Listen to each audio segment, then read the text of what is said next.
That's right. 1 minute countdown. That's it. See your thoughts, depending on their political persuasion. I mean, not only does it kill your body, but it lights you.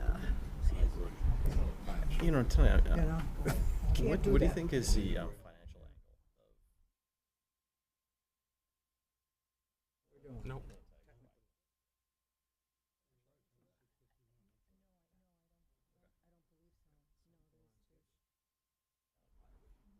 Yeah, right. We're not going to vote on it, or there's no financial implication. There's none. You might be able to find one, I suppose. I mean, Good evening. Seeing it's 7 o'clock, I'd like to call this Thursday, September 18th, 2025 meeting of the Finance Committee to order. Tonight we'll be following the published and posted agenda. We are broadcast live by Chelmsford Telemedia and recorded for future viewing. First on the agenda this evening is approval of minutes from September 11th, 2025. Has everyone had a chance to review them? Yes. Yes. Yep. Do I have a motion? I make a motion to approve the minutes of September 11th, 2025. Second. Any discussion? All those in favor? Aye. Abstain. All right. Good idea. 5 in favor, 1 abstention. All right, moving right along, we have our first section of public comment. If there's anyone would like to speak prior to entering into the review of the articles, we will also have an opportunity for a public comment after we've reviewed the multiple articles on for this evening. Seeing as there's none, we'll move along to the review and discussion of Warrant Article 34, which is the preservation of open fields at Coolers Farm. And with us this evening, we have the petitioner, John Ray.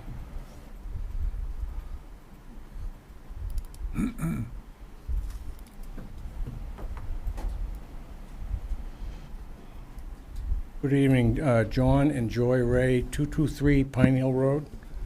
Good evening. Good evening. I've not done this before, so questions? No, I just want to present your article, talk about why you're presenting it, what the article's for.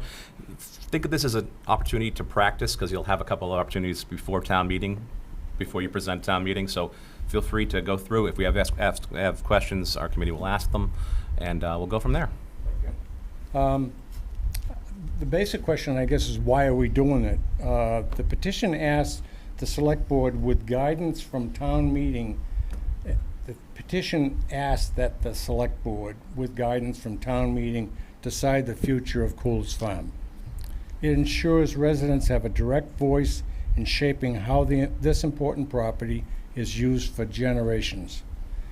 And it should be understood, we are only talking about 3 acres of 31 acres. The rest is all natural. 3 acres of family-friendly activities out of the 31 acres. This would be a win-win opportunity for the town and its residents. Now, this is a finance committee. There are no expected expenses from the Friends of Coolers for the maintenance of Coolers Farm. Do you want me to read the petition? You have the petition. We have the petition. It's on. It's placed right up there. Okay, thank you. The language for the warrant article. I did receive an email. The committee received an email, which will be I'll be reading to the record next.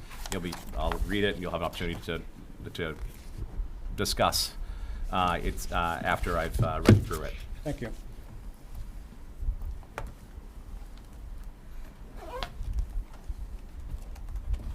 Maybe the third one. Third one, thank you. With some good eyes. You could see that. Hold on. For now, Nice. right?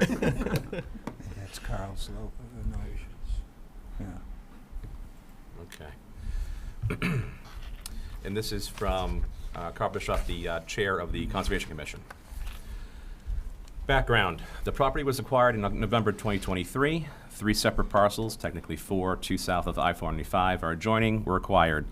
2, the Coolers Farm Task Force was chartered by the town manager to come up with ideas for how the property will be used. 3, the task force met in the early part of 2024. The select board and town manager heard the recommendations at their May 20th, 2024 meeting. 4, the select board at that time asked the Conservation Commission to take on the responsibility for the site, including developing the preservation restriction, the conservation restriction. The CR is required by state law as a result of using Community Preservation Act money for the acquisition. 5, the Select Board and Town Manager both told the Coolest Task Force Work Party spin-off to follow the guidance and direction of the Conservation Commission. 6, the Conservation Commission supports essentially all of the recommendations of the task force with the following notes. A, native plant meadow. We agree wholeheartedly. B, wildlife rescue facility. We strongly support Newhouse Wildlife Rescue and their mission. However, Town Council, KP Law, provided an opinion letter last year, the acquisition of the property using Community Preservation Act CPA funds for open space purposes would not allow a structure/business to be located on this site. This opinion differs from the original opinion given by the task force by the previous town council, changed in FY25 to KP Law. C, community garden space, quote, reserve if there is demand in the future, end quote. We agree. D, sledding. We agree. E, event area. Quote, an event area is also very much in the spirit of Coolest Farm and is favored by the task force, end quote. We do not fully agree here. We allow events on all Conservation Commission managed properties with proper approvals, but setting aside a large space for occasional large numbers of people and requiring regular maintenance and upkeep when the space could be wildlife habitat is not in line with Conservation Commission values. There are a number of other good-sized, family-friendly maintained open spaces in town, including Roberts Field, only a mile away from Coolest.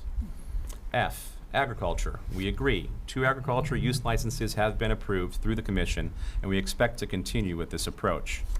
G, walking trails were implied in the recommendations as there was a discussion of the creation and development of trails on the site. We fully support this use of the site. Addressing the specifics of warrant Article 34. A, maintain the property in the condition last maintained by DPW as family-friendly recreational open fields and managed agricultural land. 1, focusing on the main parcel, DPW did not maintain the property last year. They spent a lot of time removing the house and other structures and lots of debris. They spent a lot of time and effort developing the site and did a great job. They did not take on the maintenance of the site, and my understanding is they are not willing to take on maintenance of the site. They have enough on their plate. The, quote, Friends of Coolest Farm, end quote, volunteers did a lot of the day-to-day maintenance last year, not DPW. 2, the site is not in its final state. There is still work to be done in cleaning up concrete pads and removing more debris. DPW has this on their to-do list. We are working closely with DPW on this work. We are also working to get a kiosk, granite site, sign, and more picnic tables on the site. We expect to continue to make improvements to the site, including interpretive signage, perhaps new trails, and lots of invasive plant management. 3, the site is open to the public and has been since spring 2024. In my opinion, the site is family-friendly now. It is being maintained by volunteers, including members of the Conservation Commission and other local volunteers. 4, quote, managed agricultural land, end quote. The other 2 parcels, south of 495 on Hunt Road and between Pine Hill Road and 495, are both licensed for agricultural use, approved by the Conservation Commission early this year. We expect this to continue annually. B, the property should be formally designated as community-focused multi-use land as proposed by the Coolest Farm Task Force, including an event area suitable for larger groups. 5, I'm not sure how to answer this. The property is community-focused multi-use walking trails, native plant meadow, sledding hill, picnic tables. There's a cut grass area. We support having a community garden on the site if that need arises. 6, the Conservation Commission believes that the amount of open space in town is constantly decreasing, and per our charter, we need to continue to protect habitat for wildlife. The town clearly values protecting and coexisting with wildlife per the strong public support of the local wildlife rescue operation. We intend to manage the site, balancing the need for community access with the need to provide habitat to support wildlife. 7, maintaining a large, frequently mowed space does not fit this approach, and if it fell on the town DPW, would add costs that we don't need to incur. 8, the Conservation Commission does not intend to allow the site to revert to, quote, unmanaged habitat or forest, end quote.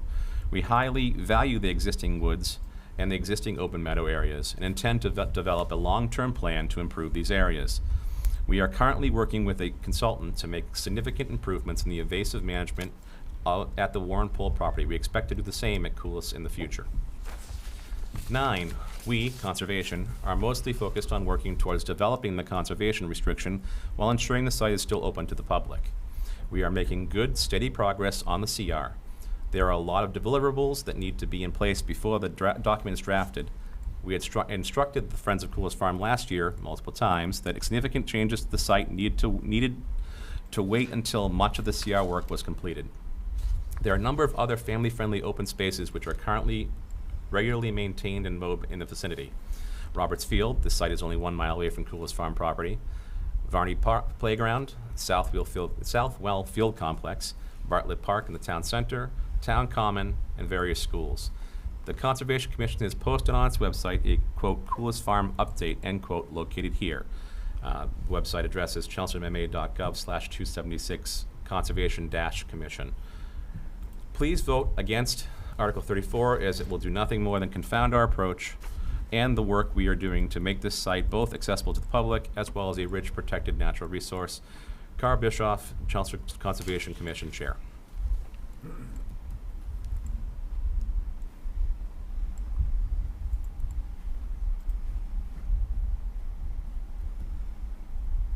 You're not expecting me to respond to that? I'm not, you're welcome to respond to it if you'd like to. You're allowed to make any statements in your article you'd like to. This was just provided to us, and we were asked to read into the record, and that's what I did. Okay, thank you very much. I appreciate getting that, seeing that. I would like a copy of it, We will certainly provide you with one. okay? Because I would like a copy of it. Sure. I don't see that. And we need time to respond. And we need time to respond in a Sure, and positive, as I in a said, positive manner. Yes. Right. Okay. Just received it. We also won't be voting this evening on this anyway. We have a meeting next Thursday where we're scheduled to vote on all articles. So if you want to respond before that, within the week, that's possible. Additionally, I'm sure you'll be presenting to other committees such as the Select Board. So that I will provide this with you, to you. Nobody's asked for our. No one's asked for you to present. Nope. So, to my knowledge, I imagine you'll be. Apologize, I thought we had invited you, I'll check, I thought you'd been invited to this coming Monday to the select board for the same presentation. no. No. I apologize if that hadn't occurred, but you're No. welcome to be there Monday night. Again, But it just came out. I, Yeah, again, just received it, asked to read it into the record. Sure, I So, appreciate that. We'll Yes, provide you with a that's fine. copy, and certainly you'll be part of our minutes when we post our minutes. But if you have anything. When are you gonna be voting on this? Next Sorry? week, Next next week. Thursday. Next week. So, Okay. Our agenda will be posted by Tuesday. We'll be starting at 6:30, not 7 next week. We had a scheduling conflict this week that started us at 7. Are there any other questions? Les, or- Does anybody have any questions? I'm trying to form it. You don't want any party space. Is that, I'm just rejiggering what,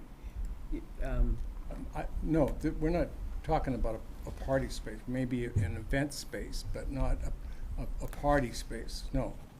We're just, family-friendly usage areas is the terms we've been using and floating around, much as we had events last year.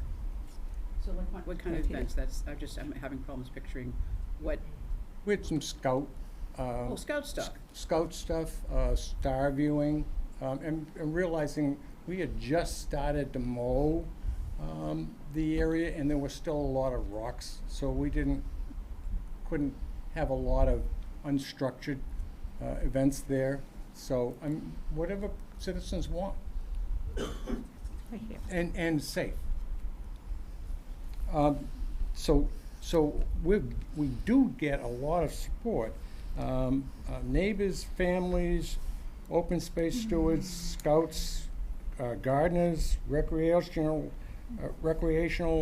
Advocates. advocates and residents who want to use Coolest Farm serve multiple community needs. Even members of the Coolest family have praised the exemplary work done to initiate and restore the site, stand by having it maintained. Now, what's happened is, since May, the flowers have bloomed, and it's really kind of nice to see the bees and go after the flowers, which is kind of fun. It opens up the window for doing stuff similar to what was done or is done in Red Wing Farm. So we don't have definition of what we're gonna be doing exactly. No, You want it to look like, Yeah, we want it to look like Red Wing. Everybody's familiar with that Red Wing Farm. The problem with that Red Wing Farm is it's a small parking spot, and a lot of people want to use it. this is, So I guess, what is the main concern that you're trying to address right now? Is there a certain area of the farm that you're concerned about? It's just the 3 acres that we're talking about of the fields, the 3 fields. Okay. Is that the main space behind the parking area currently? Yes. yes. Okay. So, And you're pro use this space for group activities. I'm gonna call it scout stuff, because I had 3 scouts, so I know what scout stuff is. Overnight scar staving, Family friendly, so that they're not restricted to just certain paths. If you're out sky gazing, it's hard to manipulate around to be able to see some of the planets. Like we've gone through a situation, Mark, of aligned planets, aligned, you can see them in the sky, and sometimes you have to duck a little bit. But it's a big, dark area to be able to see. And it's you can't go through a corn maze in the dark easily, okay, for that kind of an event. Do you feel that someone is restricting you? What has prompted you to do this for these 3 acres? Like, what are you thinking? Are there people trying to constrain what your ideas are? Because it sounds like everybody's kind of on the same page with a family friendly. We were instructed by the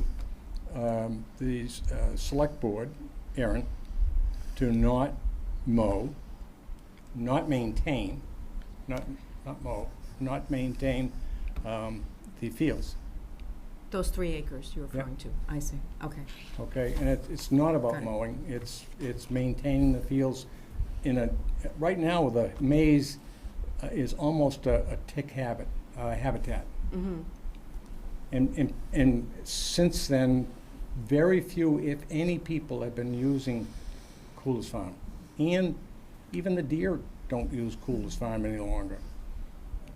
I'm not from this area, so I'm not familiar why. I've been told it's because the deer don't like it's not a safe zone for them because the coyotes can hide. If anybody's a hunter that could add to that information, I don't know. But I have not, we used to see deer all the time on the fields. And we see the deer around the Hayde area across the street, around the edges. They like what Caroline Parlee has been mowing. But you don't see them over in Coolest anymore.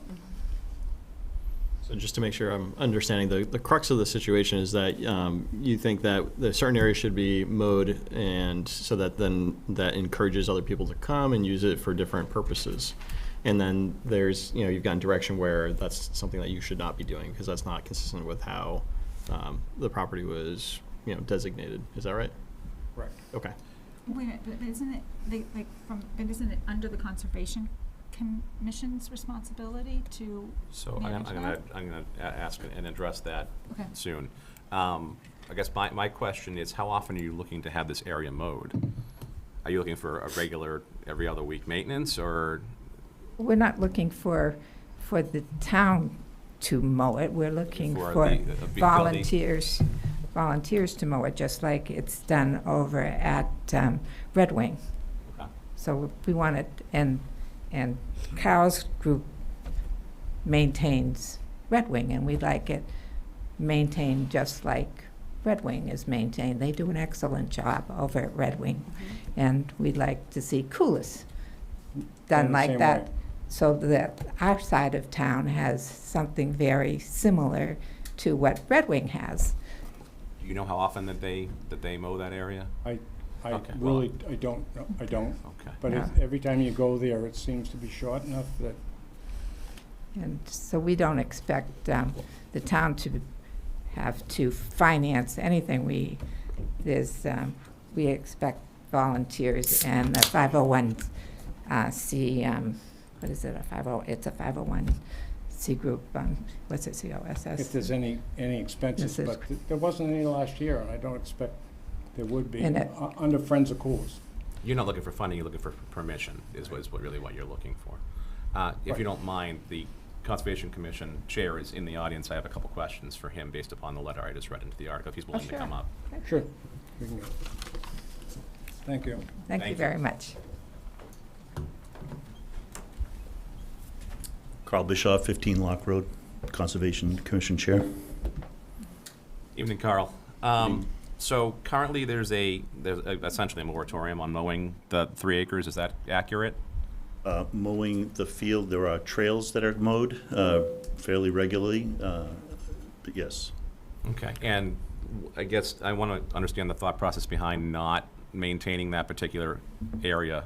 I think you kind of outlined it in the letter on the first page. I think it's part E of paragraph 6, but just if you could just expound upon Sure. that. Yeah, meadows are a big, important habitat in this part of the area, of this area. We have lots of woods, and if you don't maintain a meadow, it will turn into woods. And so we really treasure that area as a meadow. If you turn it into cut grass, like a lawn, like the town common, you don't get the butterflies, you don't get the bugs, you don't get the birds. It's very obvious when you're at Coolis that with the uncut meadow, it's very active. I've seen bluebirds, I've seen goldfinches, I've seen dragonflies, all kinds of wildlife there. I don't agree with the statements about deer. I've seen deer there this year. The idea is that we're trying to maintain it as much natural as possible, but still have some cut area. We do have some cut area that's a decent size area for people to spend time in. Easily you could do events, you could do any kind of sky, night sky viewing. There shouldn't be any problem with that. We could make it a little bigger if we needed to, if that was really an issue. It's not an issue. Okay. So how often? I guess you're not maintaining it all right now. Is what you're saying that We cut the trails 2 weeks ago. well, not the trails, but the open area. The open area. We will probably cut it probably after October, because once you get past the pollination season, the pollinator season, the pollinators are moving on, and so then you can cut it and still, and we'd probably try to get to cutting the whole field at that point.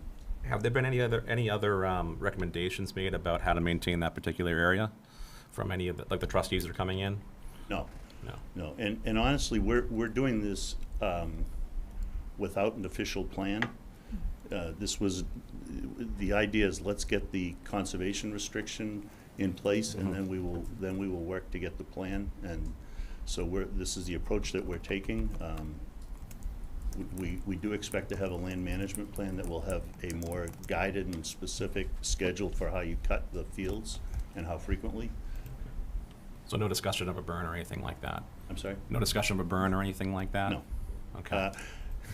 I've looked at that. My judgment is we're too close to 495 to do a burn. Okay. Is there a happy medium here? It sounds like there isn't, because you're looking to. I kind of think if you go to the site and you look at it now, I think it is a happy medium. I think that's where we're at. We've conceded a lot of things. We let the Friends of Coolis put a shed on the site last year. We were happy with how they were maintaining the site in general last year, but we said this year they were looking to remove all the stones, and we said we can't be removing stones. It's easier to cut a field when you get rid of the stones, but we said until we get the conservation restriction with Sudbury Valley, who's likely to be the holder, we didn't want to be making those kinds of changes. And what's our status on the conservation restriction? We have a number of deliverables before we get to the draft of the CR, and we are very close to having all those deliverables done. We've a site survey plan. We're doing a contaminated field assessment, make sure there's no issues there. Baseline document review. There's a whole list of things that we've been working through for the last year to complete, so that we can then get to the document. Okay. And once that conservation restriction is in place, is there wiggle room for discussing the use of that main area? That is defined in the CR. How that's used will be defined in the CR. Yep. Okay. And we went through that with the Warren Pole site, and We always tried to put an envelope in the wording so that it gave you a lot of future opportunity if things change.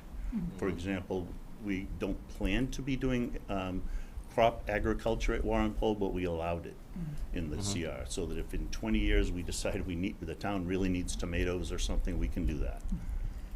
Okay, so the use of open space is a use of larger open space is a possibility to include in the conservation restriction. Could be, sure. Could be or will be. We haven't got there yet. You haven't got there We just yet. haven't got there yet. Okay. This is, honestly, this is kind of early. This is, this takes time, and this particular article is, to me, is jumping the gun. We're just not there yet. Okay. All right, any other questions? No. It's up to you. So, and I apologize because I came in late, so I'm a little, why aren't we working with the Conservation Commission? He is the Conservation Commission. No, not, to the Okay. proponents of the article, because it seems like what they want is very generic. If I look at the wording of the article, which Mm-hmm. I'm just confused, I guess I'm confused as why this can't be resolved together. So maybe if the proponents can come up and.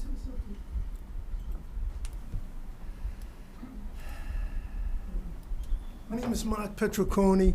I live on Pine Hill Road, right up the road, and my family is the one who lived on the site. John Ray, he's a steward of the land. He's been taking care of the place. He organized work parties to go down there and clear a lot of the bittersweet this thick, that thick. I'm not kidding you. And he's been doing such a great job. They planted 3 trees out in front of the Coolest Farm area. John's down there every couple of days pouring. He brings water down and he waters each of the 3 trees. I think that's all he's asking for. There's 2 big fields. There's one field right behind the parking lot. He's saying, let me clear that out. The big field on the other side, leave it alone. Carl's right, it's beautiful. There's butterflies. I walked it with my daughter just yesterday. And we just love looking at the bees and the butterflies. We love that stuff. But why not have this one piece that John's talking about? Let him clear it. It's just a beautiful area, And there's plenty others. And the trails are still terrific. I helped work on those trails with John. And I think that's what we're not asking to put an auto body shop on the property. We're just saying, we just want to do this one area, he wants to clear it. He's done a fabulous job, and I thank him all the time when I see him, but that's all he's asking for. He's like, again, we're not talking about mowing everything in the place. I wouldn't want that. I'm an environmentalist too, and I understand Carl's reason and his ecological, principles. I love that stuff.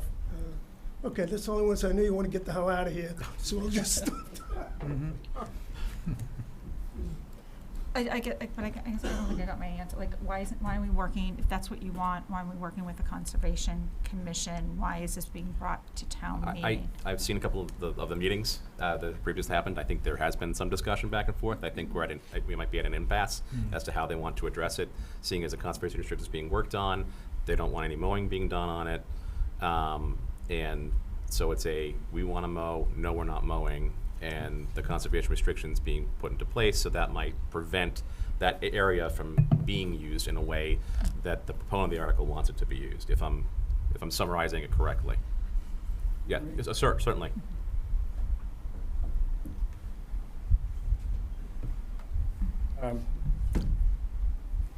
May 12th, I went to the select board, and the select board said, no more maintenance.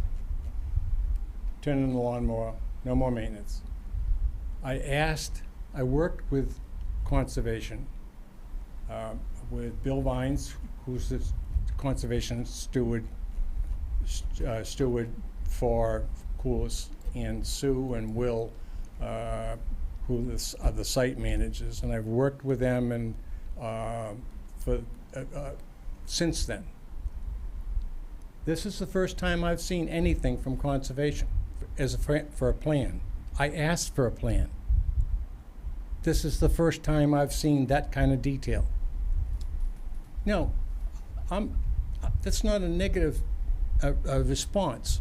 conservation has a ton of work to do. I totally get that. I couldn't do Carl's job in a heartbeat. Okay, Carl? I mean, I couldn't. I'm glad he does what he does. I'd be asleep. I'm too old to do this stuff. But I asked for it.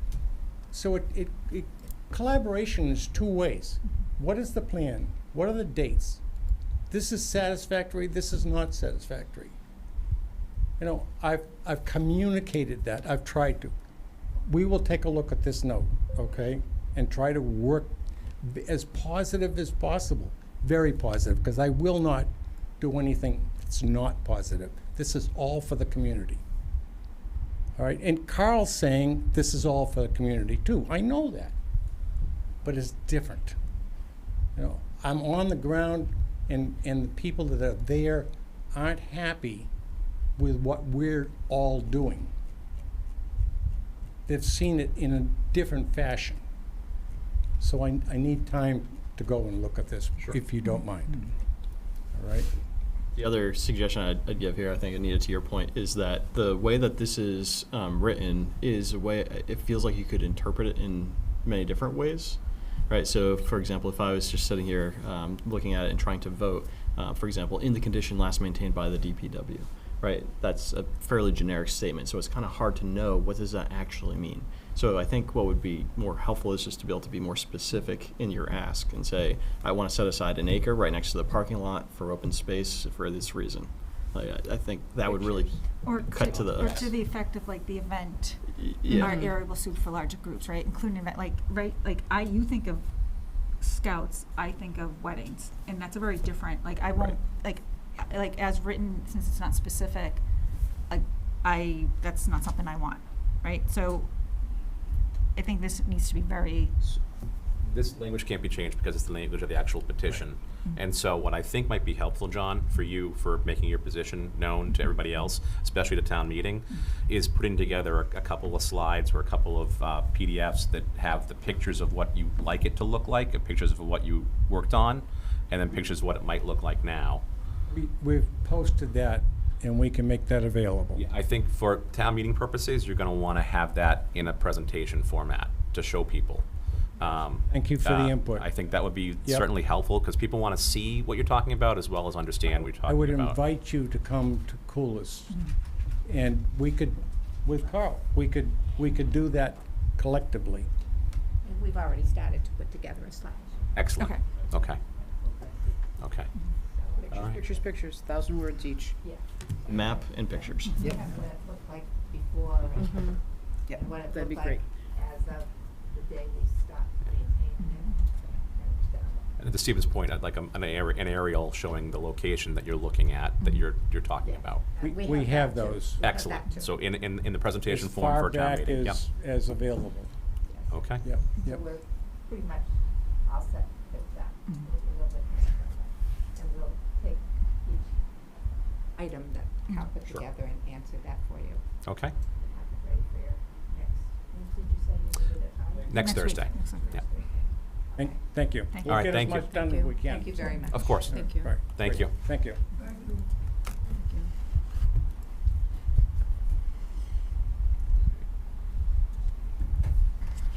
Next on the agenda this evening is review and discussion of warrant Article 33, the home rule petition regarding second-generation anticoagulant rodenticide prohibition, also known as SCARS. With us this evening is Derek Suhu, the Save Chelmsford Wildlife Chair, main person, and I see Jane Newhouse from Newhouse Wildlife Rescue is also with us. I do, yep. Okay, One we'll start second. off with that. And I have the updated one with the correction you mentioned. You have like a trigger.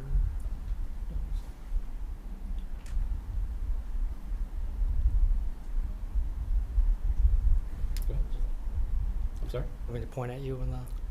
No, I'll just keep, it's the next slide, or I'll try to keep along with what you're saying. Yep. Good evening. My name is Derek Suhu, 78 Davis Road. I'm here as the founder of Save Chelmsford Wildlife. Tonight, I'd like to talk about our home rule petition to protect Chelmsford's wildlife, water, and community health by addressing the use of rodenticides in town. What are eschars? Second generation anticoagulant rodenticides are poisons used in black bait boxes to kill rats and mice. They work by preventing blood clots, which leads to internal bleeding. These were banned in 2015 by the United States Environmental Protection Agency for resale due to the dangers of pets and children. They don't kill immediately. The rodents wander around for days before dying.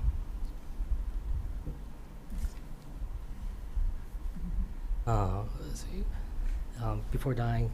In that time, they are often eaten by predators like owls, hawks, and foxes, which are also poisoned. These poisons can stay potent for months before losing their potency.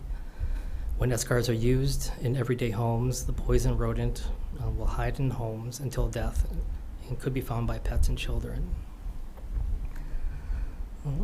This isn't just a rodent problem, it's a community problem. Owls, hawks, foxes, coyotes, pets, and even our national bird, the bald eagle, can be poisoned when they eat contaminated rodents. These poisons ripple through the food chain, wiping out the very predators that naturally keep the rodent populations in check. Here in Massachusetts, testing has found rodenticides in many species of wildlife. In 2020, the Tufts Wildlife Clinic found 100% of red-tailed hawks that were found dead had traces of eschars in them. This has been an increasing number over the last decade. Wildlife rehabbers treat dozens of cats, dogs, and other pets each year as they are affected by eschars. Traces have also been found in waterways, which have threatened our drinking water. Chelmsford's conservation land, wetlands, and wildlife are all at risk. The good news is there are safer alternatives. Owls boxes attract natural rodent hunters. A single owl can eat up to 1,000 mice per year. Snap traps and exclusion methods are effective and safe. With simple steps like securing trash, reducing waste, we can prevent infestations before they start.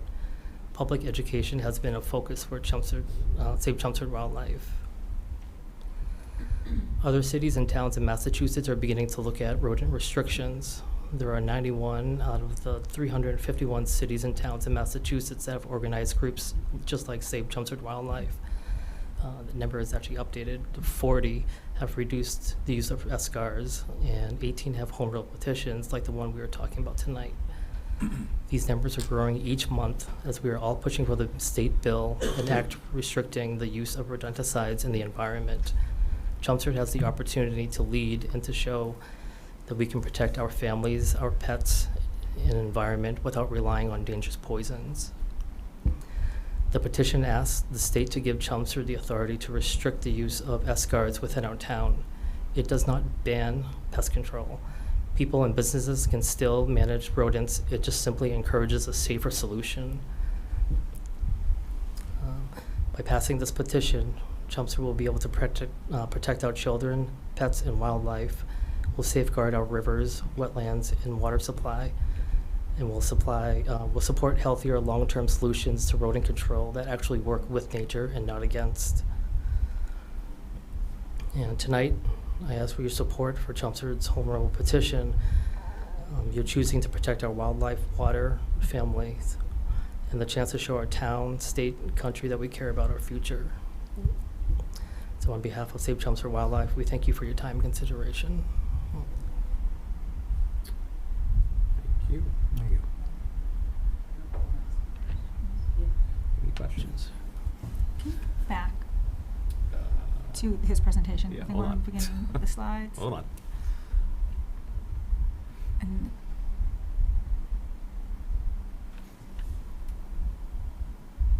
Which like it was one of the beginning ones. My question is around, yeah, this one. Yep. They were, so in 2015, these were banned for resale. So why are we still using them, I guess? I don't understand. What does that mean, banned for resale? Like, does that mean? That means they can't buy them in like Home Depot, the grocery store, like Lowe's and stuff like that. So they banned it because there were children and pets being affected by it. We see So- like in So only pest control companies can purchase escars. Okay. Because of how Yeah. toxic they are. Mm-hmm. But technically, you can go on Amazon as long as you order a very large amount of it. So people still are able to get their hands on it. But the main issue is all the pest Sorry. control Yeah. If I could just ask you to come to the podium, Oh, so sorry. the people at home My can hear. voice usually Okay. carries. Yeah, I'm so- sure it is, but you'd be surprised how sometimes it doesn't get Okay. picked up. Thank you. So escars aren't legally allowed to be used by any member of the public, so you can't buy them at Home Depot or Ace Hardware or something like that. So they were banned because of how deadly they are. So what happened is we had first generation rodenticides, and that was what everyone, like warfarin, which actually some people use like in there for medication. It thins the blood. That's how it works to help people with heart problems. With mice and rats, they eat it and they just start to bleed out internally once they've eaten enough. They came up with escars, which is the second generation, and it's far more deadly, but it takes longer to kill them. And the thought process was they'll be able to get out of the building and not die in the walls, right? It lasts far longer in the tissues. But this seemed to work out well. They were leaving people's houses, and they worked well to get rid of they were cheap, so everyone started using them. What happened was wildlife rehabilitators like myself started getting a lot of predator species that were bleeding out internally. A lot of wildlife clinics have been talking about this, especially Tufts Wildlife Clinic. They've been doing a lot of research on it. So what's happening is you have owls, you have hawks that are eating literally thousands of these rodents per year, okay? So they're getting out of the houses now, and they're compromised. So just like if you watch Discovery Channel or National Geographic, the lion's gonna go after that compromised gazelle, right? So when you've got a mouse walking around like it's drunk, it's dying, it's bleeding internally, you're gonna have a fox or an owl or something like, sweet, this guy's gonna be an easy meal. So because it lasts so long in the tissue, what happens is one mouse isn't enough to kill a fox, right? But he eats like 3 or 4 of these things a day, and it stays in his tissue for at least 6 weeks. I know this because I treat foxes for secondary rodenticide poisoning all the time. And what happens is if I don't give him the antidote twice a day for 6 weeks, if I stop short of that, the blood will have trouble clotting again. So what we're finding is that even if it doesn't kill the animal, it causes a lot of secondary effects, like it really affects a fox or a coyote's ability to clot. And because it affects their immune system and their ability to clot, they come down with mange or other issues a lot easier because their body's not functioning at full capacity. So, for example, I got a coyote the other day, and its blood should clot in 3 to 5 minutes. Your blood should clot in 3 to 5 minutes. I drew his blood on that Saturday, and Monday it was still completely liquid. Like, that's nothing that's gonna happen naturally in your body. Like, I don't care if you have liver failure or whatever, like you might have a delayed clotting, but that's so unnatural. We had a lot of pest control companies argue that we were tree-hugging crazy wildlife people, and we just had something for escars. So we just started testing everything, and the state doesn't pay us to do it. So we were paying $100 a pop to get actual Kansas State University to assess these livers of these animals, all coming up positive for these escars, multiple different types. Then the pest control companies were saying, well, so they were exposed to it, but who's to say that's what killed them? So then we had to pay veterinarians to do assessments and open them up and say this animal bled to death internally, and they tested positive for escars. So definitively, it's very negatively impacting our wildlife. And another issue is it's not helping the rodent problem at all, too. Because if you just killed your neighborhood owl, that's 2,000 more rodents a year that are now going to be running around. And the owl and the fox, they're free rodent control, right? That's what they do. I feed them all the time. I had one fox, I wanted to give him my Outback steak because I felt so bad for him and I didn't finish it. They don't even care. They just want the rodents. Like, that's all day long, that's all they're doing. So when we use something that impacts Mother Nature's natural way of handling this, we feel it all the way down. So what we're asking is that we use something different. Ideally, we use exclusion, right? That's the first thing we got to focus on. Like, we see a lot of towns that have a rat problem, but I walk around, I see all the bait boxes, but I also see these open trash bins. I'm like, well, I mean, just close it. That'll help huge, But also, we've been working with other pest control companies like Banner Pest Control, who Lowell stopped using the escars. Bill Rick has stopped using them. Because of the damage it does to wildlife. And they stopped, I forget when Lowell stopped. It was a few months ago, sometime last year. They're having great success with it. It's not costing a town anything more, okay? That's another thing to keep in mind is the SCARs don't have a stop action. So what that means is the animals eat them and they don't feel bad, right? Because it takes a little while to work. So they'll gorge on it. Versus there's another type of poison, it's like a vitamin D3 that has a stop action. So when they're eating it, they'll start to feel bad pretty quickly and they stop. So they're not ingesting as much. So what happens is the actual poison itself costs more, but it lasts much longer. So in the long run, you're not paying anything more. So we would just like to get approval on trying to get our town to switch to something that is less deadly to our wildlife, and definitely to put in for that home rule petition as well. So this, you're asking for the town to stop this, or for like any pest control? No, we've already stopped it as a town. Town, so it's any pest controls that come into town, they can't do this? So I guess my question is, what's the enforcement mechanism look like? Because there's nothing in this article regarding enforcement.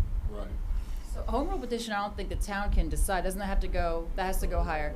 So what's been going on with the other towns is I don't think it's actually written in our town that we're definitely not using rat poison anymore, or the SCARs anymore. I know we stopped, but typically with the towns that we've been working with, they actually write something out saying that definitively, like, that's it, we're not using it anymore. So I'm hoping we can do that. That's not what this article is. This is an article for the home rule petition to prohibit and restrict the application within the town. Why does the finance committee have to approve that? Because they're a warrant committee, they're not just the finance committee. Okay. They recommend on all the articles in the town. This basically doesn't restrict the sale, it restricts the use. Use. Right. We don't want, because as you described, you could have others coming into town with these materials, whether they're professionals or otherwise. That's what this is prohibiting. Just, and this is exactly the same language as we're working on. That's where we get the language from. Okay. Just in the presentation, just for like folks like me, like that, like if you could just point out that it's not allowed to be sold to people, like you can't go to Home Depot and buy it, right? Like it's already been Right. banned. Like I can't, like it's. But you I could think- hire a pest control company that could put it out, Right, though. but like I think if you point out like that, like the normal person can't buy it. This is, you know, it's already banned for that. We know that. Our town doesn't use it. Right, and so we're just wanting to make sure that it's not being used in town. So as an ordinary homeowner, right, how, you know, we call up, you know, Bain and other companies, you know, I have this problem, so they come out and they do their thing. I mean, how do you envision notifying the general public on asking, you know, educating them enough to ask questions, and even a step before that, having them understand why it's so important, right? I mean.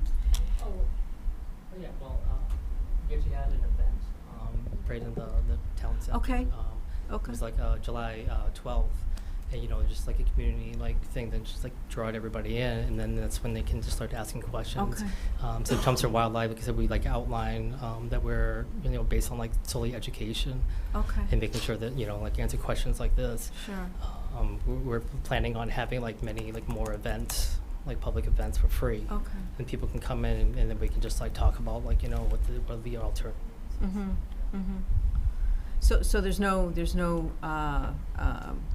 as far as the mechanism to monitor this, there's no you know, volunteer policing going around to people's black boxes and testing the I don't think so. poison I think inside. we have to actually work directly with pest control companies. So they're Yeah. trying to actually get it outlawed in Massachusetts. The SCARs are not allowed to be used in California. They're not allowed to be. I think Rhode Island just passed it. Mm-hmm. So eventually, that's where we're headed there anyway. I don't think that there's so see, much I proof, see. and that we've got endangered or a special species of special concern like the bald eagles. We've had 3 in Massachusetts that have died from rodenticide poisoning. So. So really it's getting the pest control companies, because they're the only ones who can actually buy it, to stop using it in our town. Because in the end, guys, I deal with it. Like, they make all the money off of it, and it costs me $1,000 per fox to save them. It's usually blood transfusions, plasma transfusions, 6 weeks of care. It's horrendous, the amount of suffering. The birds can have it even worse.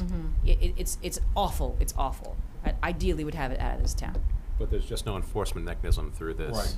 Because we'd have to, if you look at the language of the thing, we'd have to adopt the bylaw. We have to adopt the bylaw in order, until you have the, yeah. Mhm. In other words, that's the problem, unless the state steps up. This is like. This is essentially a flag saying, hey, we're joining the band here, and we want you to, the movement, if you will, to That's right. push forward the state passing it so that there will be an enforcement mechanism associated with it. And in lieu of that, they would pass the whole petition, then we can bring a bylaw and have all those. And yeah, penalties yeah. and everything else. Mhm. We're hoping the state will move on it, but as we've seen with plastic bag bans and other things, They haven't done it, yeah. Mm-hmm. So this is, And there are, just to be clear, there are other ways to, like, you said the first generation, that if they really wanted to use something, The problem is if we bring a bylaw, it will get rejected by the Attorney General. It's not quite the same. because there's nothing there, yeah. We're having the same thing, trying to do the same thing with cryptocurrency ATMs. Yep. Same- Yeah. Same thing. We can't do it until the state or provides it. I see. It's frustrating, but that's how it works. This is the first step, yeah. Unless they act before that. Okay. But in the meantime, the towns, we're not using them. They're not in schools, they're not anywhere in town buildings. We're doing our part, but now we want to apply this to anywhere in town. yeah. Yeah, the director, the DPW told me that, yeah.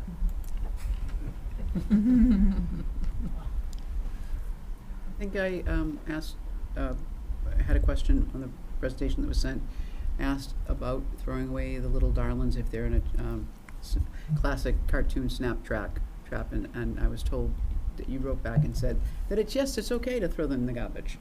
That was my one question. I like to throw them in the woods, to be honest, if they weren't poisoned, because. I'm, okay, But I'm- how do you know that?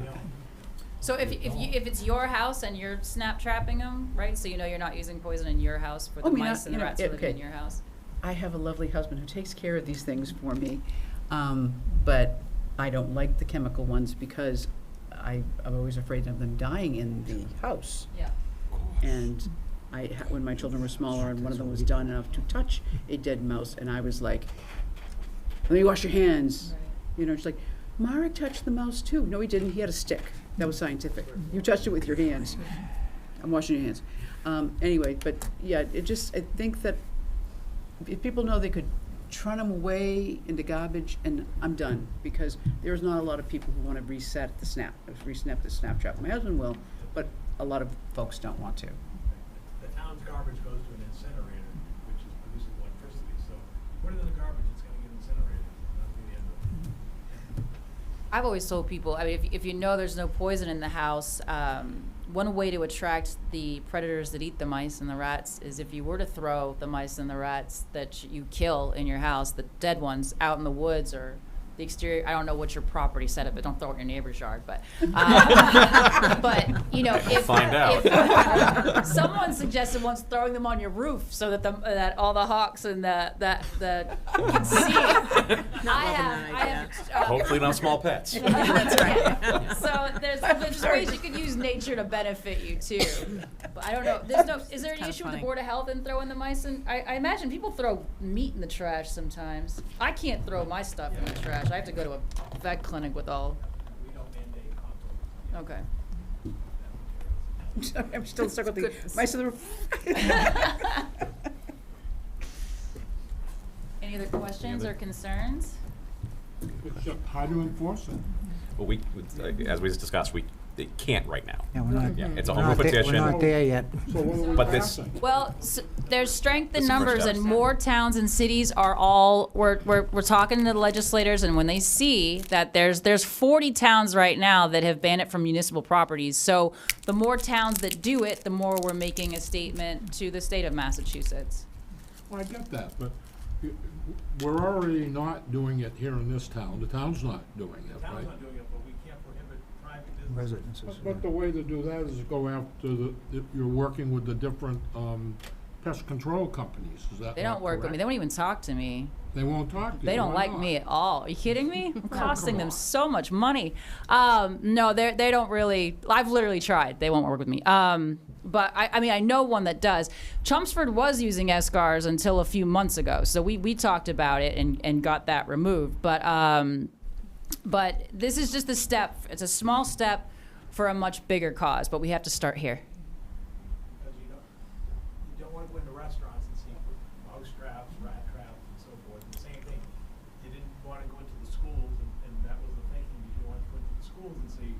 you know, traps and those type of things. And that's why this type of application is used by industry, is because as you described, they eat it, they go away, and they're not dying inside your walls, hopefully, or on the floor in front of you. No, I get it. That's why they do it. You can see it causes secondary effects, is what's the problem. Any other questions? Thank you. So you don't vote now or anything? No, we vote on everything. We have 35 articles to vote on next week. Yeah. Yeah. Thank you. Thank you. Thank you. All right, moving along in our agenda, we review and discussion of zoning warrant articles 15 through 31.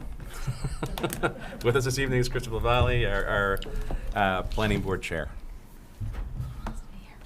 Got a book Yes, you of have to stay. slides. Yeah. Hold on.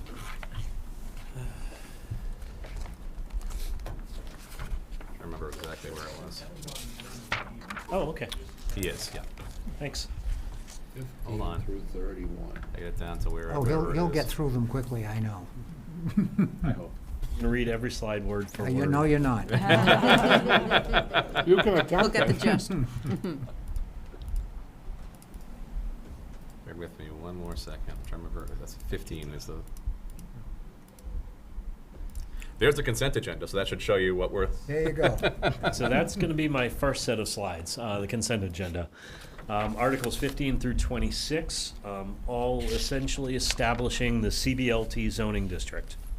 I'm going to go through a little bit of the why we're doing this, and then I'll talk through, hopefully pretty briefly, some of the what in what we're doing. So we did a while ago identify a number of zoning conflicts in town, and there are a number of ways to mitigate them. You can do overlays. Overlays are good for expanding options to available property, but if you're looking to restrict or change things, it may not be the best option. So we didn't want to negatively impact other zones in the area as well, or by changing one area of town, for example, the IA district, we didn't want to negatively impact another area where the IA's district is beneficial. So what we opted to do is create a new zone, and specifically use that in different areas of town where the zoning conflicts are and where we might mitigate the negative impacts. Now this, we have looked at the CB Light zone as the option. It's a solution for at least some of the zoning conflicts that we think we see in town. And not only can we use it as a transition zone between the IA and residential or other commercial zones, but we can also use it as a replacement for IA in some areas like Kate's Corner, which we'll get to in a bit, that's too small for that transitional between IA, CB Light, and residential. We've also, in the process of developing this new zone, looked to apply it in theory to different areas. Kate's Corner is the first area that we were working on developing the zone in, and we also are potentially looking at using it in the 51 to 57 Middlesex Street area, which are the some warehouse, old mill areas over there near the establishment across the street, and then potentially also in Riverneck Road area. So the bylaw changes themselves, I will quickly go through these. I've put this list in the order that we're going to present the slides, so that way you can see the progression of what we need to do, how we need to do it, and in that order. So the first is actually creating the zone itself. The second is the new defined uses that we're going to be putting into the area. The table, the housekeeping changes to the use table, dimensional requirements, the overlay, the SAOD overlay dimensional requirements, the applicability, property line landscaping, and street frontage. So those are all things that we're going to be addressing for this zone in these different articles.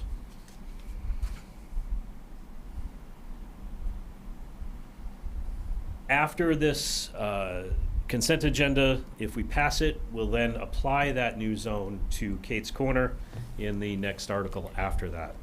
As I mentioned, we're also looking at potentially applying it Middlesex Road and Riverneck Road, among some potential other areas. So the next article, 23, this is a current definition of heavy manufacturing that we do exclude from all zones in town. So just wanted to keep that there as a reference. This is another current definition we have, manufacturing light, again in the industrial zone area. And this is really about indoor manufacturing. We do allow this in the IA district. And what we're proposing is in Article 23 is the ultralight. Hold on, someone just turned on the... We're proposing the ultralight manufacturing.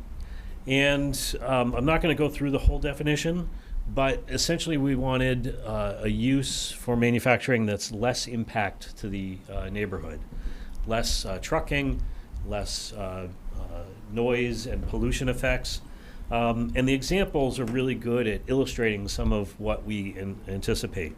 Artisanal food production, manufacturing precision instruments, small device manufacturing, boutique furniture making, those types of things that you might see in an art type center.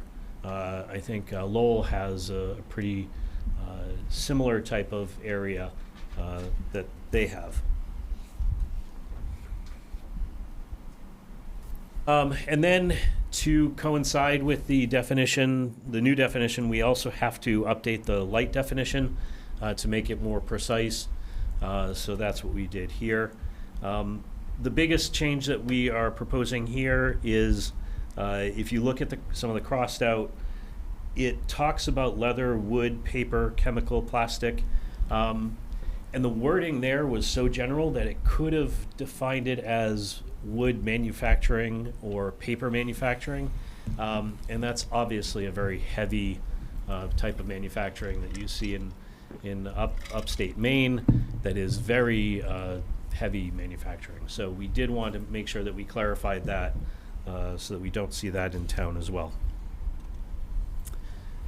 All right, getting on to the use zoning table. So for this, what we did is we took a look at some of the adjacent zones, the IA, the CB, the CA, and the RB. We took a look at some of the uses in those tables, the uses in those zones, to see where can we see the most advantageous uses, where can we see some of the least impactful things that we want to see near neighborhoods. And we took all of the best uses of those zones and brought them into the CB light. So I'm not going to go through this entire table, but I will point out two line changes. Slide 14. On one more back. Yeah, at the bottom, you'll see parking lot accessory use under commercial, and you'll also see the same thing under industrial. And what we wanted to do is allow, if a business wanted to expand into an adjacent lot, we wanted to allow parking to be in one lot and the business to be in the adjacent lot. We wanted to be able to allow that flexibility in case it exists. And we do potentially see that in Kate's Corner as well. On the bottom of the other page, we also added the light manufacturing, and we added it in a way that mirrors the ultralight manufacturing mirrors the light manufacturing in the other zones. So where we allow light manufacturing in IA, we also allowed ultralight, and where a special permit in CB, we also did it by special permit as well.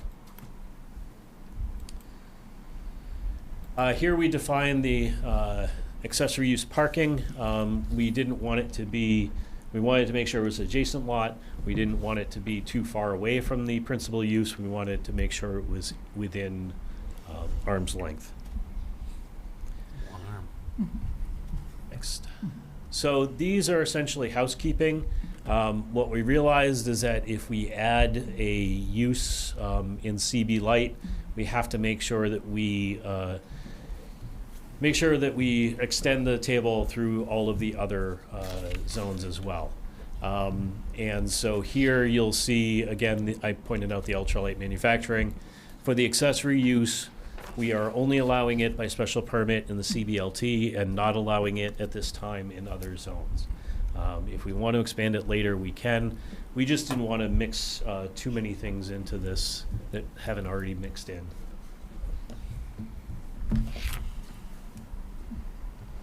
This table is dimensional requirements. So in this table, we're updating the dimensional standards that are essentially mirroring the CB zone.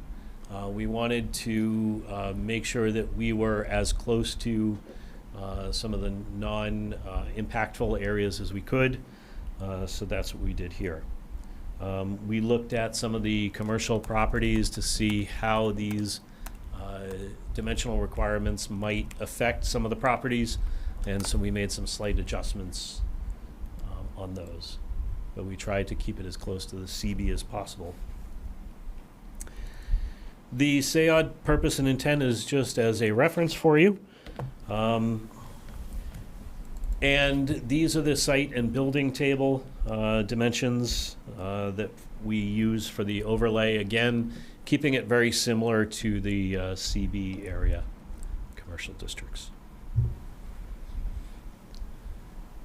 Other changes, really didn't go too deep into these on these slides, but essentially we're updating property line landscaping for the new zone and updates to the street frontage to the new zone as well. Have questions, I can answer questions on those. What type of opposition would you expect at town meeting to any of this? It's zoning. It's planning board. Why are you asking that? I've come to expect every opposition to zoning at town meeting. We've heard from a number of different people. We had extensive neighborhood meetings with the Kate's Corner neighborhood as we were developing this. We had a lot of discussion with the neighbors. We had a lot of discussion with the commercial businesses in the area. Lockheed was a good partner with us in developing some of this. We wanted to make sure that we were minimizing potential impacts while recognizing that they've been a really good neighbor to the neighborhood. The neighbors did express some concerns at some of the meetings about noise and pollution and things like that from Lockheed. And they were really good neighbors and worked to address all of them within our meeting span. So we wanted to make sure that we were addressing all those concerns early on. We also had some discussion, while we're not bringing it forward in this town meeting, because we still have more work to do on it, but we did apply the concept of this zone to the Middlesex Mill area, and just as a stress test to see if it would work in more than one area, and we think it will. We think it'll benefit a lot of the businesses in the area, and it will prevent future expansion of high impact, negatively impacting businesses in the future if those current businesses do move out. So is this more of an effort to clear up the zoning in a lot of areas and to make and to guide how zoning could be affected if those businesses leave? Yeah, I think it's aligning some of the zoning to what's currently in place now and leaving room for future growth in a way that benefits the neighborhood. And like, right now, we have a lot of, Chelmsford's really like on top of each other, and we have residential that abuts IA. And a lot of the problems we have in the planning board, which really upset a lot of the neighbors, is when, you know, we allow certain things in IA, which we think, oh, in this spot it would be perfect, but not next to this neighborhood. And of course, that's the property they come and put it in. So by creating this zone, if you you can apply it to the areas that, you know, you have IA, you have residential, and you can apply it to that as a buffer. So then you have, you know, less impactful businesses know not to go there. They want to go, they have to go in these specific IA more districts. A transition into. A transition, that's the intent. So, you know. And then just on slide 50, there, it looks like there's no depth requirement. Just what's the logic behind that?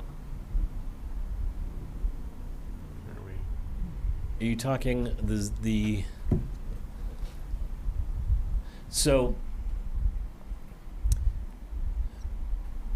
trying to remember the discussion on this. Evan, do you remember? CB had 0, and we were trying to keep it consistent. I think CB should be NA. Yeah, CB should be NA as well, because if I remember correctly, and Evan can correct me if I'm wrong, a lot of the businesses are right up to the street because of the way the neighborhood's been constructed. And so we wanted to keep that type of characteristic. And I think, I don't remember why, but NA was more applicable to that dimension as opposed to a 0. So not applicable was more applicable? Yeah. Right, because, you know, just the inconsistency there is, you know, one of the things I think that would. Yeah, just one kinda of the sticks out notes at that you. we have is to actually change that 0 to an NA in the future. Yeah, in the That's one of future, the but- changes. Yeah. Yeah. And so I totally understand. I certainly appreciate the philosophy of being able to move to a transitional zone. I think with this particular one, and we'll get into it in the next one, and the next one is, you know, I had a different take than the take that you had said around the reaction, right? So I know that the characterization of, Lockheed as a good neighbor, when I was talking to neighbors at one of the meetings, that is not what anybody said. That's not what anybody said, right? And so that's where I just want to make sure that everyone understands that there is a much wider diversity of opinions on this for the people that live in the area than what you're representing. And I think that had been the case. I do know that some of those residents who did speak out did actually, after Lockheed took those steps to correct those issues, they did come before us and said that they really appreciated Lockheed for doing those things. There is still some tension within the neighborhood about Lockheed wanting to expand. But I think that this zoning allows Lockheed to expand if they need to, while keeping the protections in place for the neighborhood in case Lockheed does leave, because they could technically expand now anyway. And so we wanted to make sure that if they do expand and leave, a warehouse wouldn't be put in its place. Yeah, and I think that makes a lot of sense. So maybe go through 27. Yep. Are there any other questions on the zoning in general? All right, Kate's Quarter rezoning. So I'm not going to actually go through these intro slides because it's pretty much the same intro as before. So this is the current zoning in place now. Starting from the left, you have the residential, you have the CB zone, and what you'll actually notice is that there are a number of those properties that are both residential and CB. So that's another conflict that we're seeking to address in this process. You've got the IA zone, which includes a number of parcels, chopping up some of those parcels again. And then to the right, you have the roadside commercial, and then the CB down below, and then the residential to the right. So this is the current zoning map. This is one area where, while we wanted to see that transition area, we really can't do a transition area in here because the IA is really just a small piece of the neighborhood. So what we're looking to do is clean up the parcels so that every parcel is one zone and not multiple zones. Down below, those are the town-owned parcels. So we wanted to actually change those over to public zone to make it more in line with the current use. The CA towards the right, we wanted to expand that into the full parcel. So the front parcel, the front half of the parcel will stay CA, the back half will be changed to CA. Going back on the left, again, the parcels closest to the pond are going to be public. Those are town-owned. And then on the left, we wanted to convert those parcels completely over to the residential. And then essentially use that CB light for the old Maxwell property, the two Lockheed Martin properties.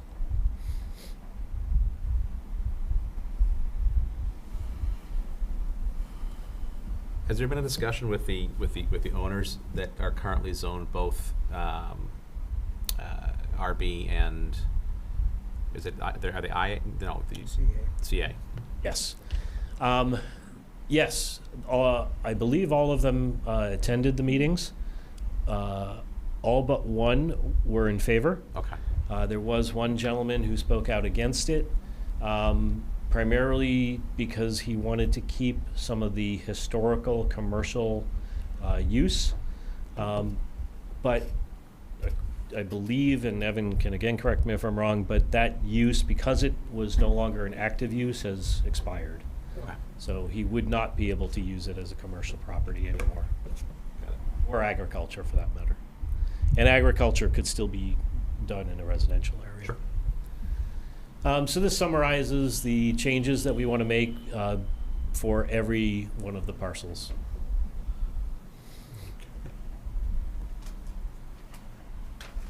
Any questions?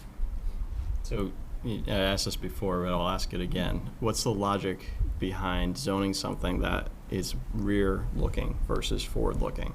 So there's a pond right there, literally right there, and a school right next to it. How is industrial appropriate for that location? Industrial is not appropriate. That's why we're removing it. How is manufacturing appropriate for that location? So the manufacturing that we're proposing for CB Light is actually the type of manufacturing that you could have, that it's the artisanal manufacturing. It's the very light impact that one would see in potentially a lot of residential areas. And so that's the type of light manufacturing, ultralight manufacturing that we envision. It's the cottage industry, it's the honey making, it's that type of furniture, woodworking commercial that we envision in that type of neighborhood. Yeah, and I think that all makes sense, but if you look at what the use is today and what it is planned to be, that doesn't match, right? So what you're talking about is the exact opposite, right? It's a defense contractor making missile parts. So that's the other piece of that is the precision instrumentation. So they're not doing large-scale production. It's a big facility, but a lot of it is office space, and they don't have a lot of delivery trucks. They make one or two pieces and ship them out. It's piecemeal production, that type of industry. And one of the things we didn't want to do, and that we have to keep in mind as a planning board, is that when we do rezone, we can't punish the current property owners either. We have to make sure that they are also able to survive, that they're able to sell the property if they need to. And we can't be punishing the current property owners. Just like we wouldn't want to punish the residents and switch everything over to an IA district, we can't do that for commercial either. So we have to make a balance. So what's the next best use of this land? I think that we've struck a really good compromise. We are able to project into the future something that we could sustain in that area. So previously at the last meeting that I was at over the summer, the reaction was that when this zoning changes, you're grandfathered in under basically nothing would really change. So if you went and changed this into all the lightest residential that you could, nothing would change. Lockheed would continue to operate there for until they decide to vacate and shut down operations, and that could go into perpetuity. It could, or it may not. We would essentially have the right to do that. Yeah, we would essentially reduce their resale value if we changed it to all single-family. That's where you get conflict and you get litigation, because they're rezoning you into a zoning that's making you less attractive as far as as what you're currently at the location. Much harder argument and much less of a possibility of being successful and claiming that the zoning is hurting you if it's not affecting what you're currently doing. So why not call it CB? That's the next best use. It's mostly office already. Because they are manufacturing there. Yeah, they're manufacturing, and They could resell it as an office building. That's not the same. That's the problem, Stephen.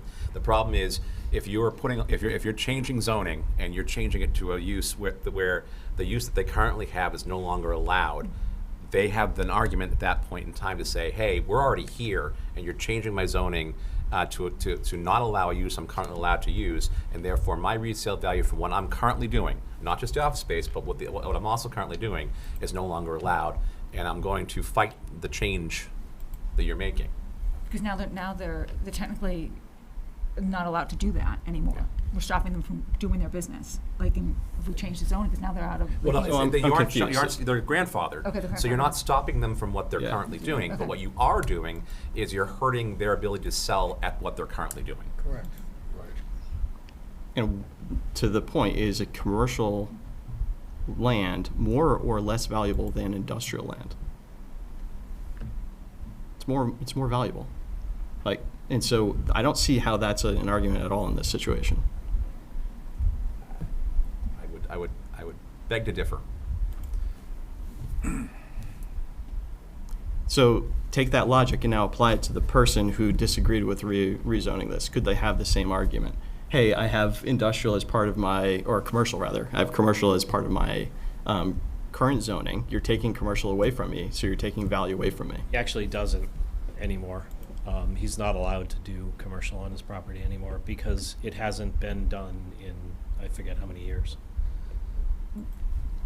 Yeah, that was brought up at the meeting specifically. I think if Evan's on like everything that he had thought that he could do, technically can't do, regardless if it's CB.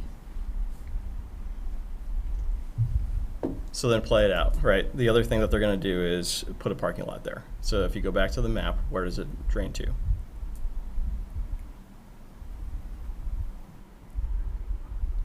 I'm sorry, what was What was the question again? Where does the parking lot drain to? Drain? Drain. Drain. Yeah, drainage. Because that's the other thing that came up at the meeting. And actually, the stormwater standards now for parking lots will protect the wetlands. Whereas if it's not a parking lot, or if a lot of the Maxwell's property is permeable, and so that is going untreated into the wetlands. So if a parking lot does go there, it's actually going to be an improvement in the condition for stormwater. But where does it go? It Where's will the get water go? treated and then go into the wetlands. Now it's going into the wetland, or the water table untreated. The creation of parking lot sets it to the new standards required for stormwater. So the stormwater mitigation requirements that'll be put in place will actually improve the water flow and how it's treated going into it. So there'll be mitigation that's required under the standards that's not currently required.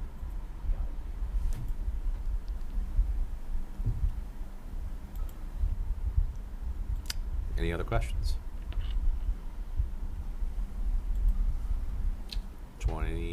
28. All right. Massage services. So this came to our attention from the building inspector or building commissioner.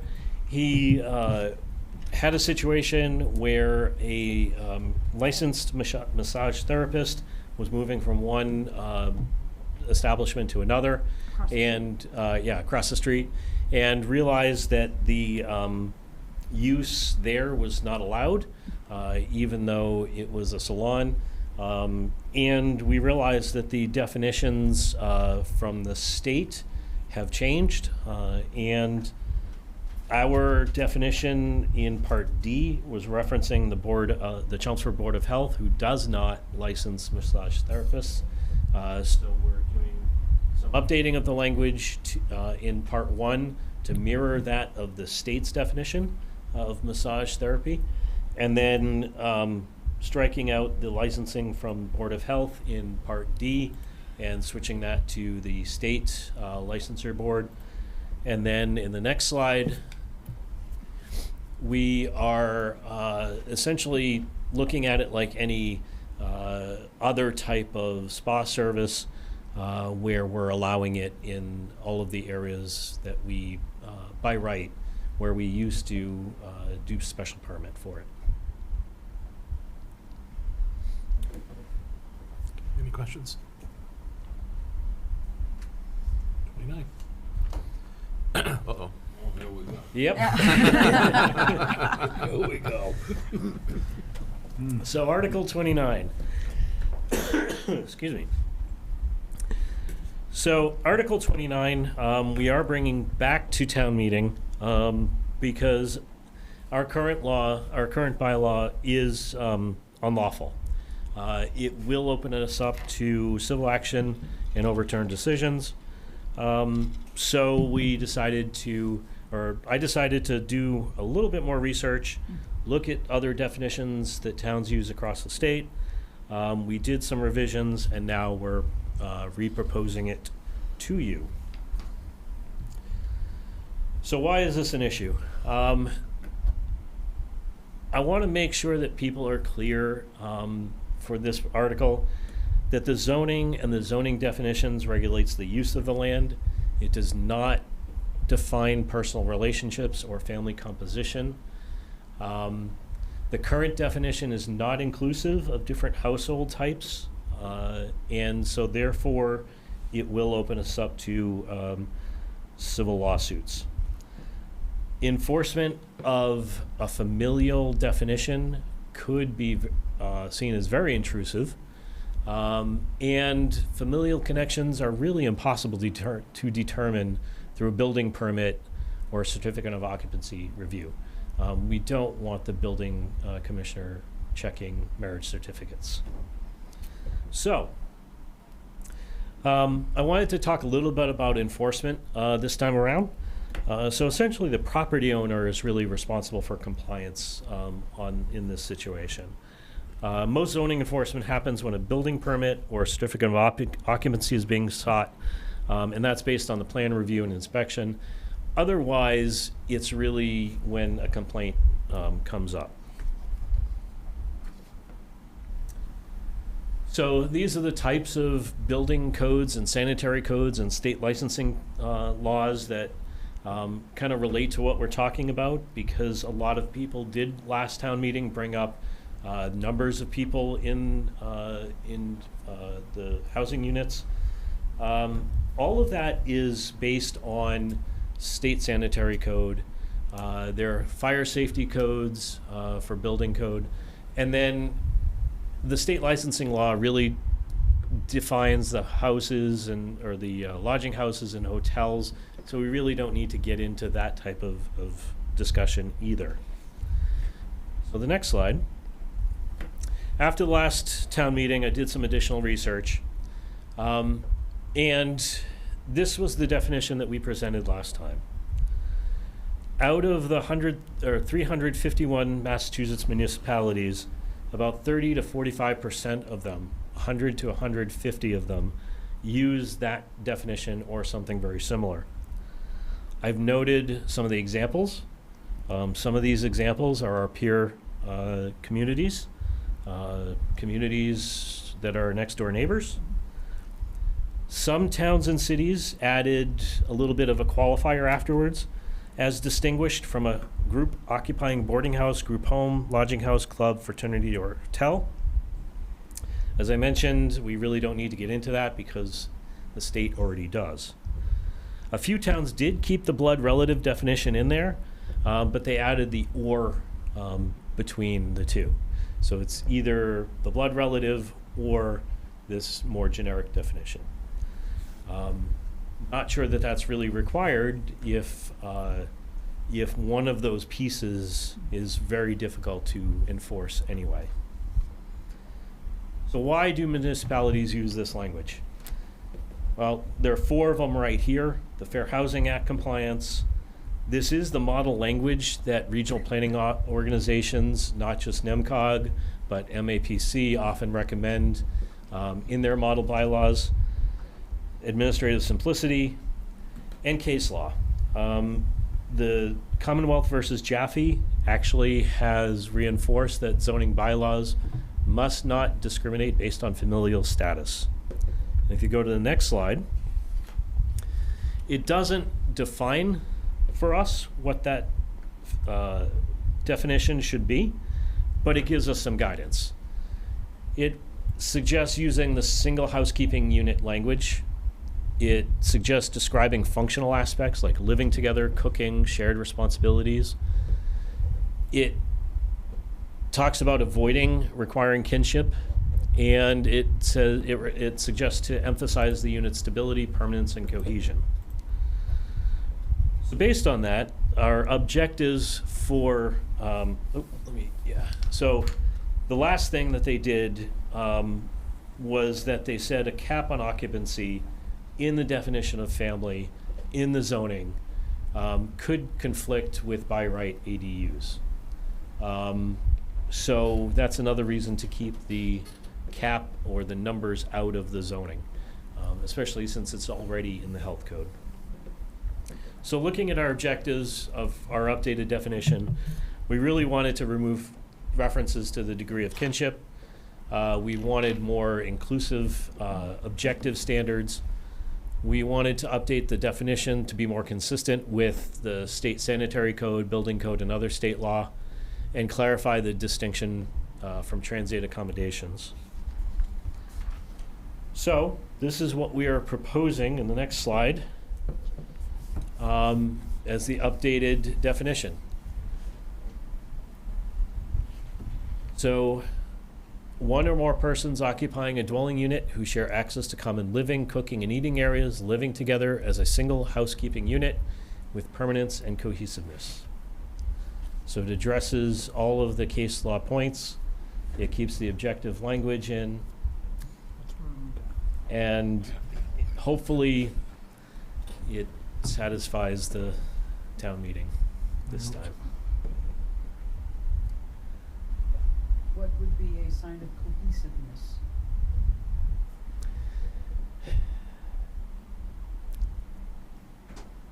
Good question. And we're trying to keep it as open as possible. And by keeping it as open-ended as possible, it allows for a little bit more flexibility. And when they're talking about a person or one or more people sharing a dwelling unit, are we talking like 3 people on a lease? Kind of. I look at the apartment complexes that's near me, and I just look how expensive the 3-bedroom apartment is. So is that a family, or is that 3 roommates who all have to get in together to be able to afford to have? So from the definition that we're using for zoning, it would be considered a family because it's a household unit. So if they're sharing a kitchen and sharing bills? They're working together as a household unit. In the discussion with the planning board, Joel actually did recommend that we not use the word family and that we use household unit. The challenge with that, if you look in the definition above it where dwelling is, we have a number of instances where it says multifamily, a single family, So we need some definition of what that means. Some towns have said family or household unit. We decided to keep it with family for the purposes of zoning. Because we actually don't use household unit in any of our zoning bylaws. If we did, we It's probably. family, because family is a unit that you've used in a lot of other places, so you don't want to have to go back and fix all that. Right. Yeah, otherwise multi-unit, we have to change everything to like. Multi-household. Instead of multi-household unit versus multi. And the industry standard is multifamily. So are you, I've been to town meetings, so I'm just gonna guess there's gonna be people who just have a more conservative view Yeah. on what a family is. Yep, and I need to stress that this is about zoning. It's not about a societal definition of what a family is. Now, you talk about, I mean, you probably know them off the top of your head. I don't know what the rules are for like bedrooms, people per bedroom, people per square feet. What are those rules? I actually don't know offhand what the limits are, but I know that there are building code limits for how many people can be in a 1-bedroom or 2-bedroom unit. That building code and health code, so the planning board does not.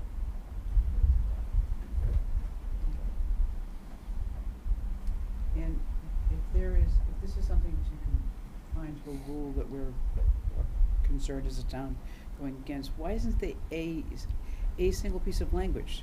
Use this language and you're cool. Good question. The state, at least the courts, have not done that. So they'll tell you you're wrong, but they won't tell you what's right.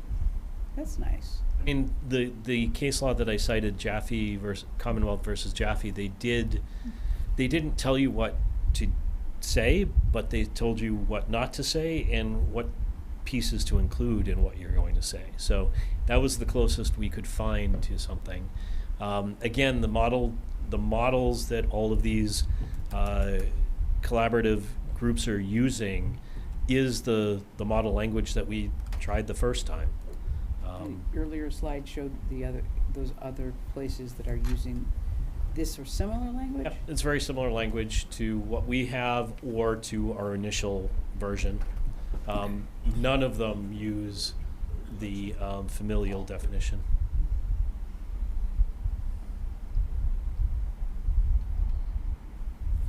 Any other questions? Well, I'm just wondering, like, is there a way of saying, like, family for the purposes of zoning, like at the beginning of the definition? Because when you read family throughout the rest of the code, it makes sense, right? It's all in that context. But if you just present this on its own to the meeting, people just see it in isolation. They don't get it. Like, I know, is there a and way of, like, saying for the purposes of zoning, family is... Yeah. At town meeting, I am going to stress that more. That slide that I had that on, I'm going to try and stress that a few times during my presentation at town meeting. Maybe add it again at the very end, the first slide that you had. Yeah, something Maybe like that. and finish it with the same slide. Yep. Because as you get them all up, because they'll be riled up by the time they start reading this stuff, Yeah. and they'll forget, and then. And it's just like, hey, on Zillow, if you're looking for a house, it's, multifamily. That's what we mean here. It's like that thing. But are you saying, Stephen, a change the actual language saying family for the purpose of zoning, one or more persons occupying? Are you saying in the presentation? In the presentation, or like finding a way of communicating it to the broad town that just, hey, remember, this is in the broad context of planning and zoning, right? This is, I don't know if it's like a presentation layer to it or something else. Because once you start to narrow down and you only see that on a slide, everyone gets tunnel vision to that one thing. Second one, sorry, one more. I mean, I did talk to it in the why is this an issue? Right, yeah, like to this, right? But I can add it a few Just a more reminder times in the throughout. slides. Yeah. And also say, hey, if you get all fussed about this concept of family, we're going to have to come in front of you and have a million things to change. Would you like that?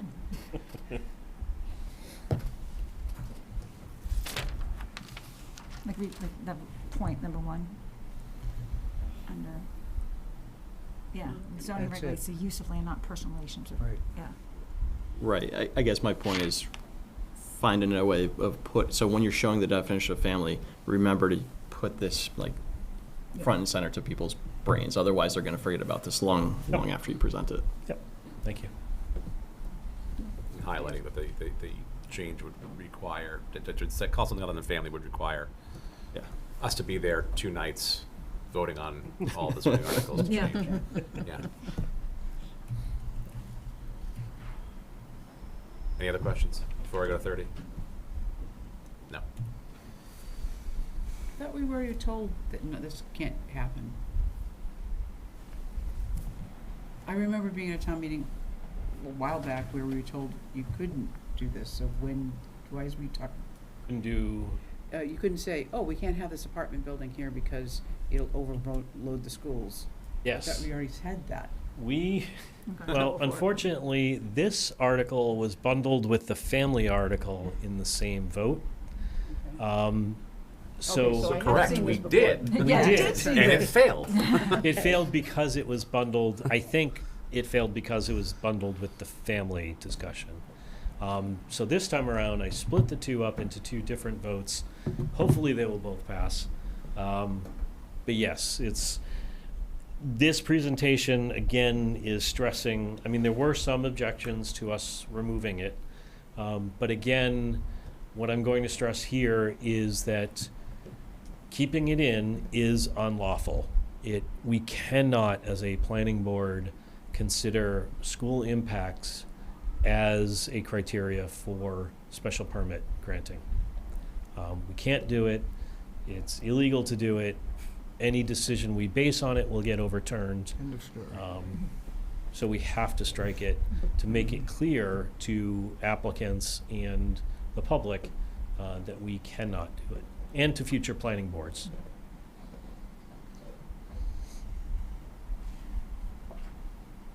So that's the essence of this one. I'm not going to go through all these slides because you have seen them before. And we voted favorably on this last time. Article 31. All right, ADUs. So this one's interesting because during the recent AG review for zoning, they did approve the bylaw, including the parts of the ADU bylaw that residences did take exception to.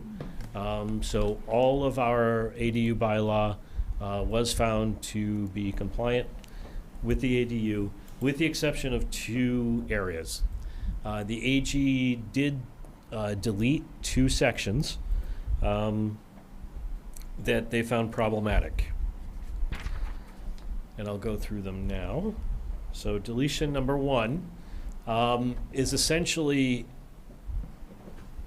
a 5 words that essentially, according to the AG, we can apply dimensional standards to the principal dwelling and not the lot. So we had to make sure that that was clearly stated. I don't understand how the strikeout makes it more clear, but the AG found it to be more clear, so we're going with it.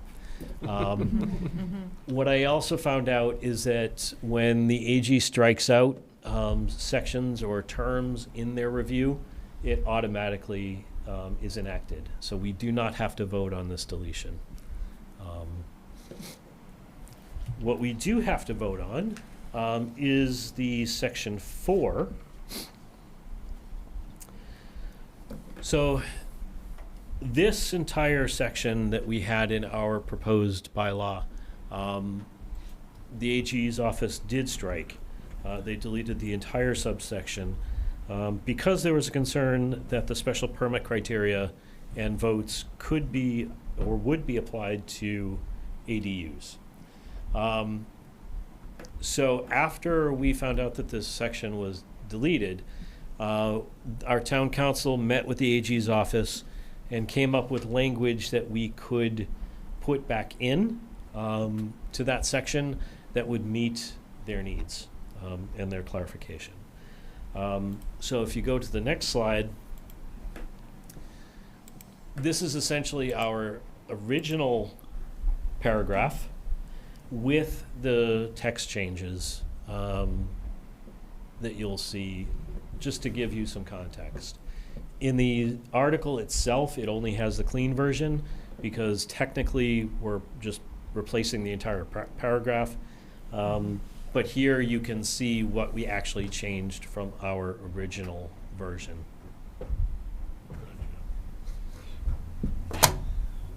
Again, not material changes, but we did have to essentially say that while we're going through the process with ADUs, it does not require a special permit. It does not require the special permit vote. It only requires a simple majority vote. So it's housekeeping that we wanted to do. Any questions? All right. Thanks, Chris. Thank you.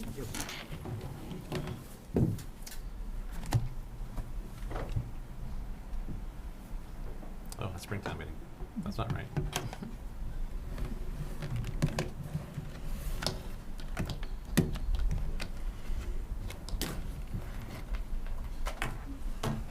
There we go. That's better. All right, next on our agenda is a discussion of future meetings, voting on recommendations, and a timeline for Finance Committee warrant book production. We had an initial discussion about this last week, but essentially, we have our one meeting next week, 6:30 again, not 7, where we'll not only vote on the articles, we also have to appoint someone next week to the Capital Planning Committee. So that'll also be on our agenda. I'm sorry, what's that last part? We'll have to appoint someone to the Capital Planning Committee for this year.